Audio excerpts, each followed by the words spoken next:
Chers amis, c'est avec encore grande joie que nous pouvons nous retrouver en cette journée de dimanche matin. Et l'Église évangélique de Marseille-Sébastopol est heureuse de pouvoir vous accueillir, si ce n'est pas bien dans son sein, dans ses locaux, au moins de cœur. Notre désir est de partager avec vous et que ensemble nous puissions venir louer celui qui est le sauveur de notre âme. Que Dieu nous bénisse tous ensemble.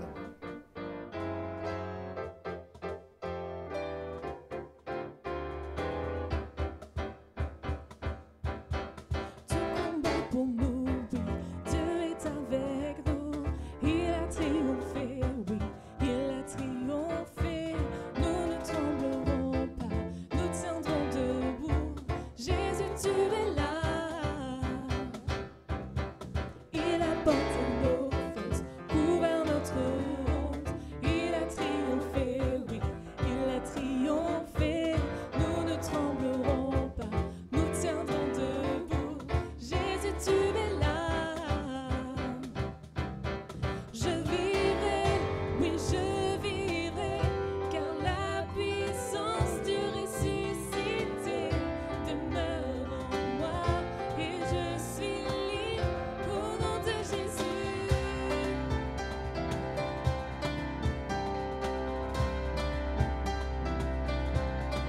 Il a porté nos fautes, couvert notre honte. Il a triomphé, oui, il a triomphé. Nous ne tremblerons pas, nous tiendrons debout. Jésus, tu es là. Je vivrai, oui, je vivrai, car la puissance du ressuscité demeure en moi et je suis libre au nom de Jésus. Je vivrai, oui, je vivrai, je veux chanter Christ révélé et déclarer, je suis guéri au nom de Jésus.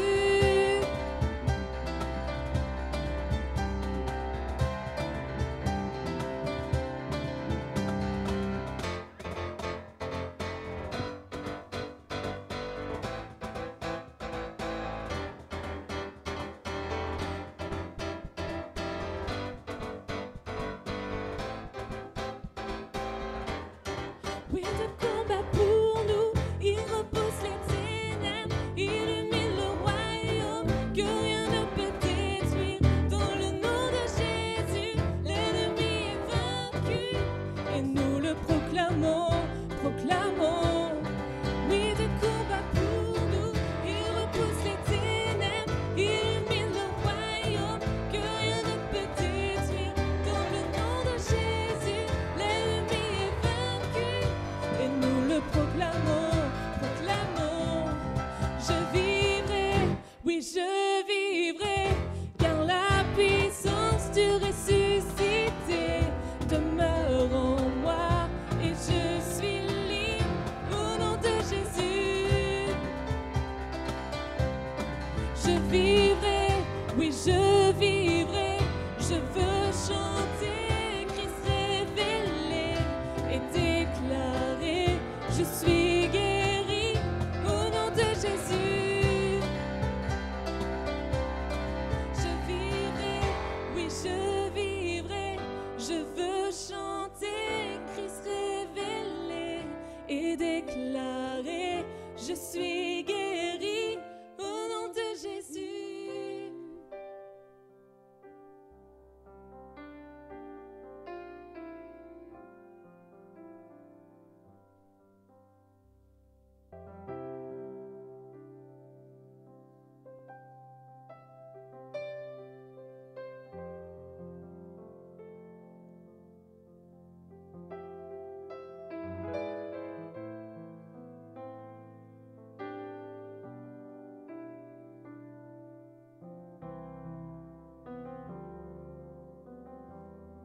Tu es ma force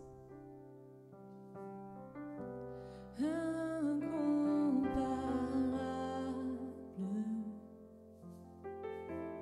incomparable.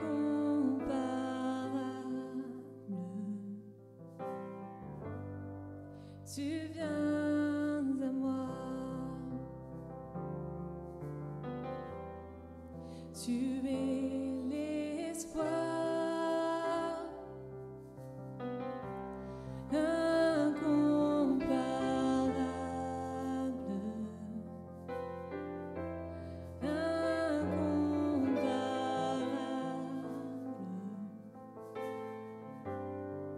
Tu viens à moi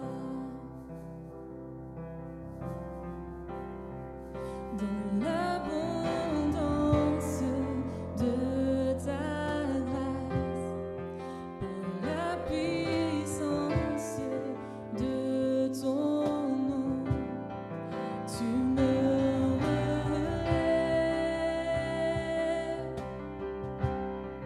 tu me relèves.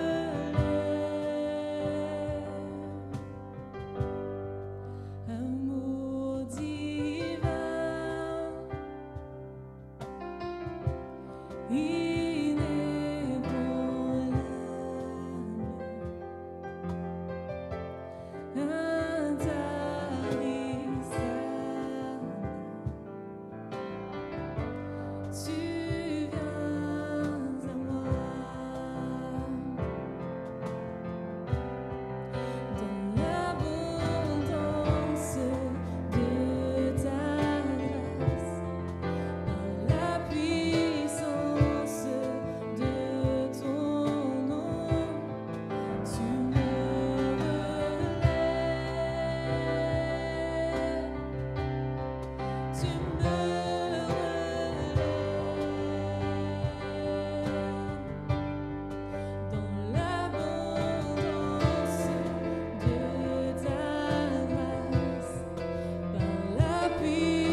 tu viens à moi.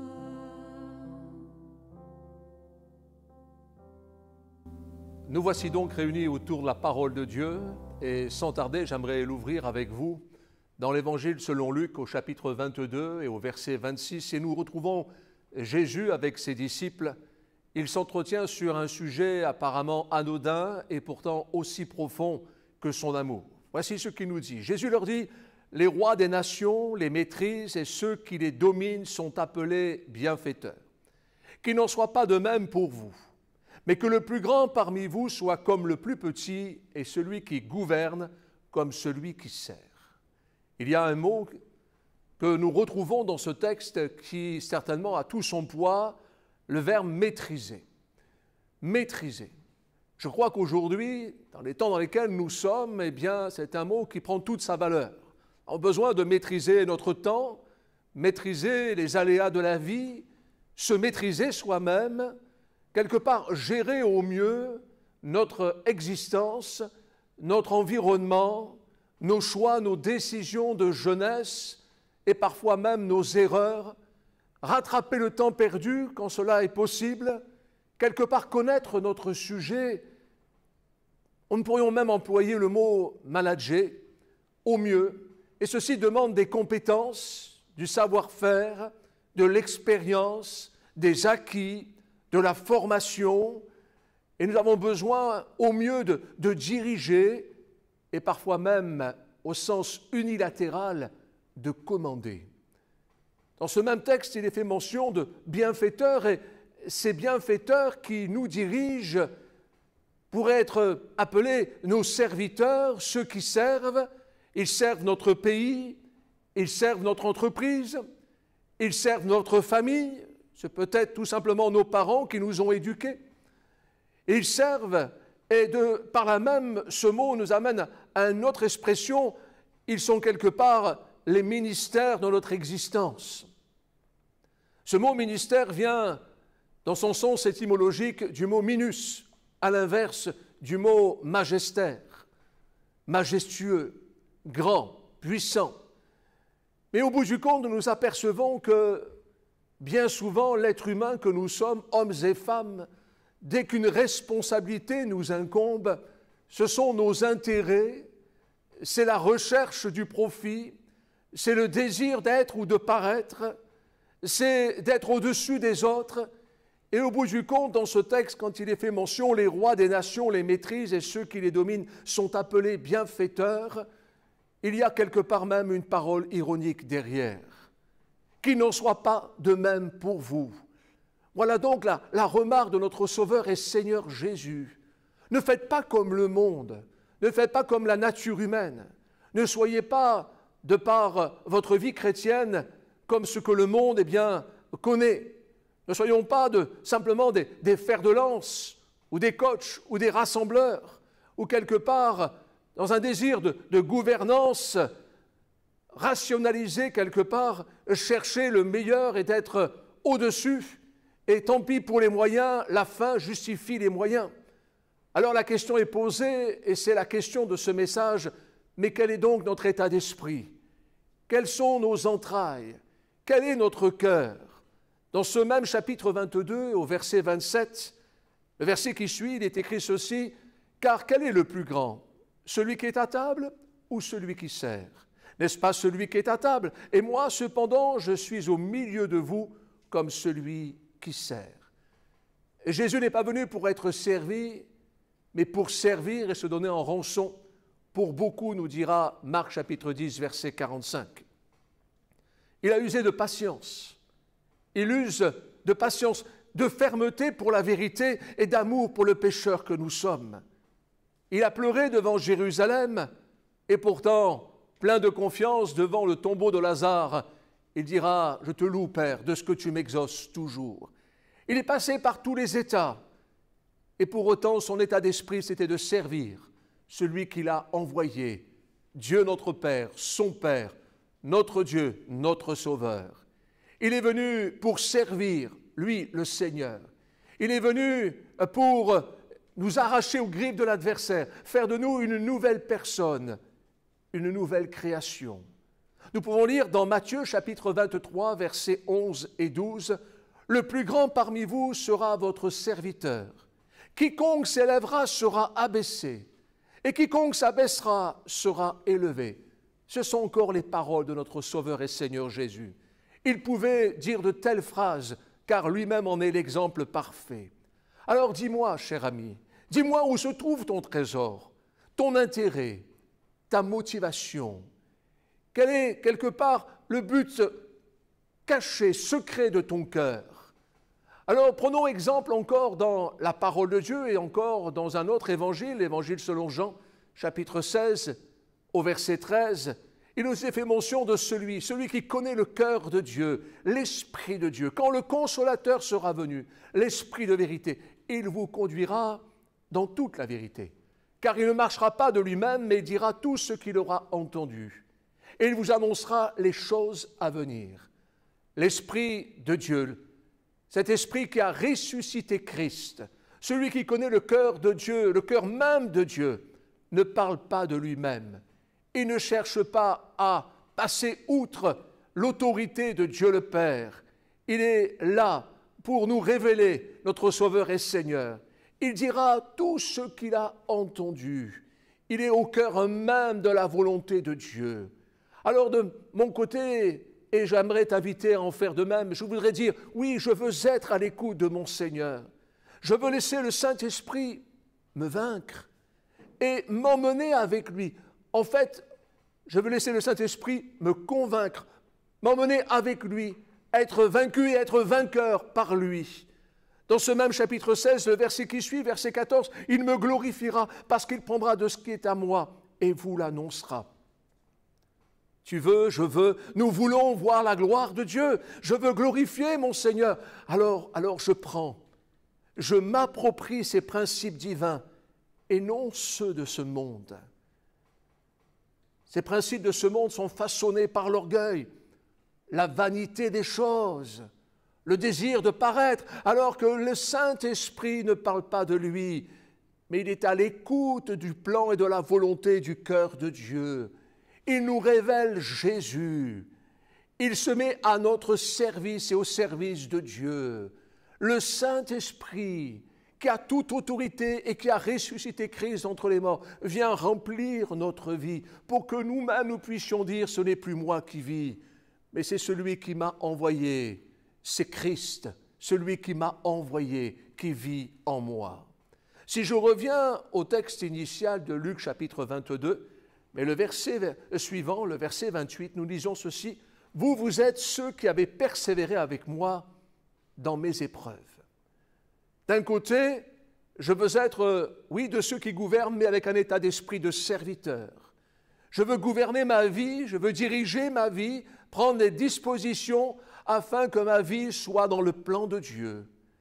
Je veux être de ceux et de celles qui ne sont pas là pour chercher la première place, d'être connus ou reconnus comme une étoile filante, et de ceux qui sont connus de Dieu qui est éternel. Et par là même, je veux persévérer dans les épreuves même que Jésus lui-même a rencontrées. Et pourtant, quand il dit cela, il n'a pas encore connu la croix. Mais la croix, il l'a prise à notre place, de plein fouet. La condamnation, il l'a prise à notre place, pour que nous marchions en nouveauté de vie. Le verset suivant de Luc 22, verset 29, « C'est pourquoi je dispose du royaume en votre faveur, comme mon Père en a disposé en ma faveur. » Je dispose du royaume pour ceux qui poursuivent, pour ceux qui sont en marche, pour ceux qui sont en action, pour ceux qui sont dans les actes du Saint-Esprit, pour ceux qui marchent en nouveauté de vie, pour ceux qui veillent sur leur état d'esprit, leur état d'âme, pour ceux qui laissent le Saint-Esprit les convaincre de péché, de justice et de jugement. Allons plus loin encore dans la réflexion.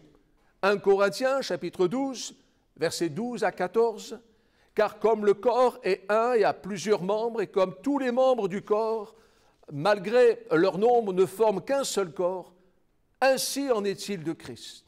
Nous avons tous, en effet, été baptisés dans un seul esprit, pour former un seul corps, soit juif, soit grec, soit esclave, soit libre, et nous avons tous été abreuvés d'un seul esprit. Ainsi, le corps n'est pas un seul membre, mais il est formé de plusieurs membres. Nous voulons être dans l'immersion de l'œuvre du Saint-Esprit. Alors nous pourrions parler du baptême du Saint-Esprit et de toute cette vie qui en découle après, mais parlons simplement du mot immersion. Être immergé, rentrer dans ce monde différent où nous sommes imbibés de son esprit, nous sommes teints par son esprit. Voici, nous sommes morts à nous-mêmes pour vivre une nouvelle vie, rentrer dans une nouvelle dimension, comme le sarment sauvage a pu être greffé, a pu être hanté sur le cep de la vie qui est notre Seigneur. Oui, nous avons été baptisés dans un seul esprit pour former un seul corps. Il n'y a pas un membre supérieur à un autre. Nous ne sommes pas là pour jouer des coudes.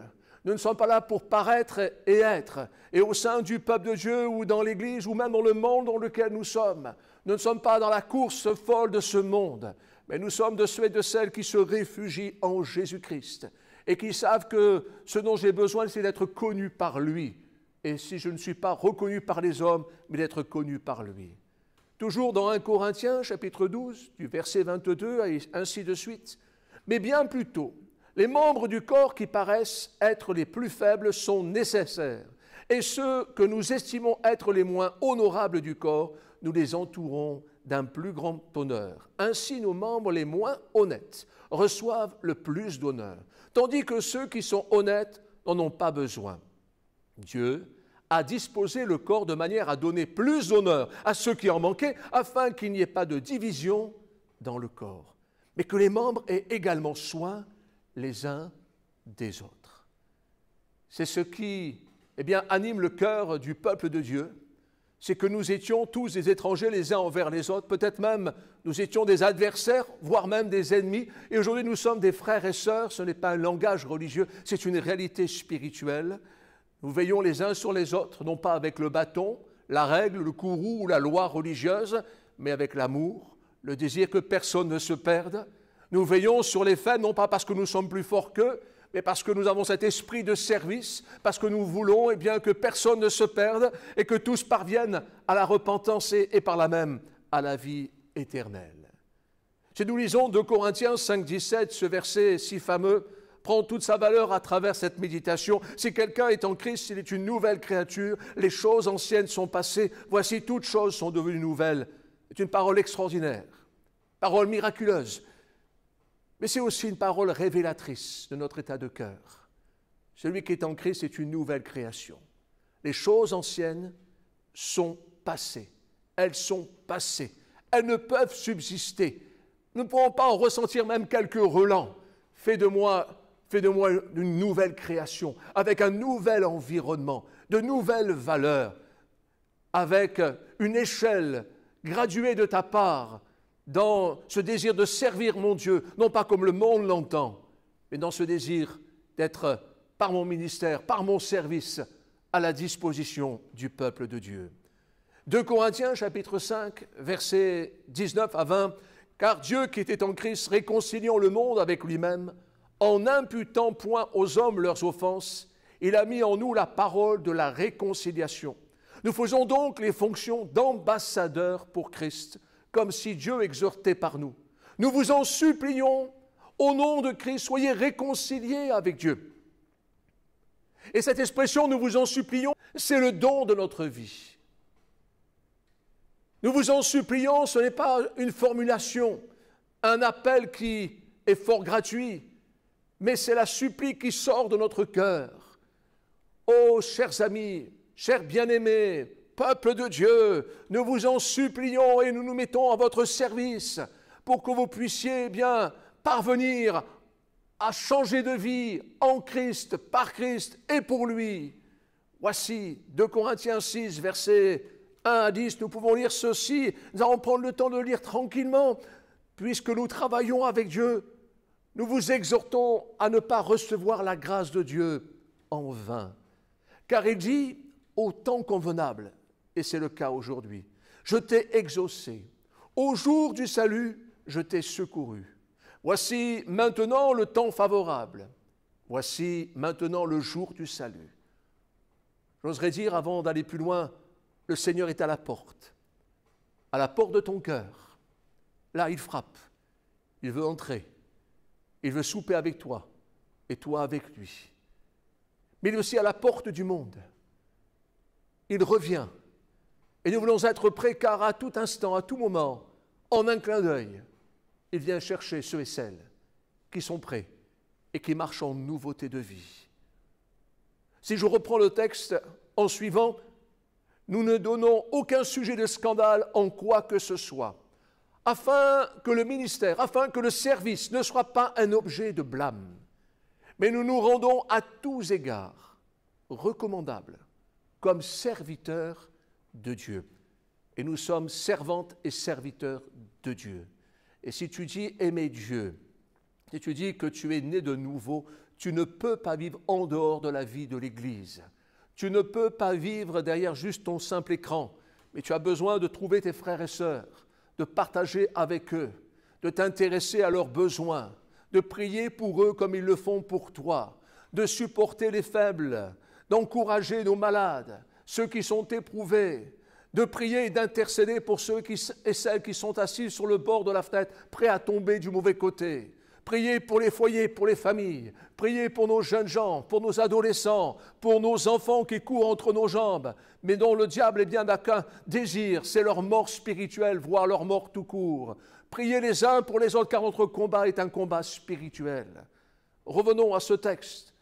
Mais nous nous rendons à tous égards recommandables comme serviteurs de Dieu, par beaucoup, et en effet nous devons porter beaucoup de fruits, pas un peu juste le minimum requis, mais beaucoup de fruits en abondance à l'échelle de Dieu, qui est capable, qui est suffisant par sa nature humaine.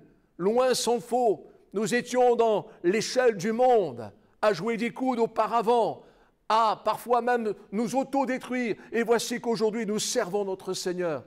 Alors, par beaucoup de patience, dans les tribulations, dans les calamités, dans les détresses, sous les coups, dans les prisons, dans les troubles, dans les travaux, dans les veilles, dans les jeûnes, mais ceci par la pureté, par la connaissance, par la longanimité, par la bonté, par un esprit saint, par un amour sincère, par la parole de vérité, par la puissance de Dieu, par les armes offensives et défensives de la justice, au milieu de la gloire, mais aussi au milieu de l'ignominie, au milieu de la mauvaise et de la bonne réputation. Étant regardé comme imposteur, quoique véridique, comme inconnu, quoique bien connu, comme mourant, et voici nous vivons, comme châtiés, quoique non mis à mort, comme attristés, et nous sommes toujours joyeux, comme pauvres, et nous enrichissons plusieurs, comme n'ayant rien, et nous possédons toutes choses. Je reprends le verset initial d'introduction, celui qui nous a amenés à engager cette réflexion, qu'il n'en soit pas de même pour vous, mais que le plus grand parmi vous soit comme le plus petit, et celui qui gouverne comme celui qui sert. Et un peu plus loin, vous êtes ceux qui avez persévéré avec moi dans mes épreuves. Permettez que nous prions notre Dieu. Nous en remettons à toi, toi qui connais notre vie dans les moindres détails. Chacun d'entre nous, nous qui écoutons, nous qui méditons ce message, nous voulons le recevoir comme parole de vérité. Seigneur, tu connais ma vie, et en effet, tu n'es pas là pour me briser, pour me chiffonner et me jeter dans le caniveau. Mais tu es venu pour porter mes fardeaux, plus encore pour me porter, pour m'accompagner, pour me protéger, pour m'entourer. Et voici, je suis Jean de ta maison, je suis ton fils, je suis ta fille, et j'ai des frères et sœurs, nous avons le même papa, et je veux être avec mes frères et sœurs, non pas de ceux qui courent pour être le plus grand parmi les autres, mais que nous puissions être des serviteurs, comme l'Esprit de Dieu a pris du cœur de Dieu, nous a révélé Jésus-Christ. Nous voulons être des dispensateurs de ceux qui portent la réconciliation et que nous puissions être de ceux qui puissent, oui, supplier ce monde en offrant notre vie pour qu'un plus grand nombre puisse être sauvé. Seigneur, viens dans ma vie, viens dans mon existence, viens dans ma maison, viens dans mon église et viens te glorifier dans le nom de Jésus. Que Dieu nous bénisse. Bon dimanche. Poursuivons, persévérons. Jésus revient bientôt.